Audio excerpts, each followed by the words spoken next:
High বন্ধুরা, তোমরা সবাই কেমন আছো? আশা করি খুব ভালো আছো। আর আমি তো ভালো আছি। আর এই দিকে দেখো কি করছি বলো তো তোমরা? বলতে পারলে না তো, চলো আমিই বলে দিই। বুঝেই আছো, নিম পাতা আর হলুদ বাটা করছি। কি হবে? আমার হাজবেন্ড মাখবে গায়ে। আর কি করবে জানো? আমি তেতো খেতে পারি না বলে আমার জন্য বড়ির মতন ছোট ছোট করে রোদে দিয়ে শুকিয়ে বড়ি বানাবে, যেন আমি প্রতিদিন সকালে খাই। ও জানো তো, কাঁচা কাঁচা পাতা খায়, কী করে খাই যাই না বাবা। আমার তো হাল খারাপ হয়ে যায়। তার জন্য আমাকে বলেছে ঠিক আছে, আমি তোমাকে বড়ি করে দেবো, তুমি বড়ি করেই খাবে। তার জন্য বলেছে শিলে ভালো করে আমাকে বেটে দাও। ব্যাস, হাজবেন্ডের কথা মতো আমি এটা বাটতে শুরু করে দিয়েছি। তোমরা কারা কারা এরকম নিম পাতা খেতে পারো আমাকে অবশ্যই কমেন্ট বক্সে জানিও। আমি তো একদমই খেতে পারি না।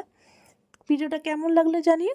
বাই বাই বন্ধুরা, সকালে খুব ভালো থেকো। আর আমার ভিডিও দেখতে থাকো। আমার ভিডিও ভালো লাগলে কি করতে হবে জানো তো? প্রচুর ভালোবাসা দিও। টাটা। আবার নতুন ভিডিওর সাথে দেখা হচ্ছে।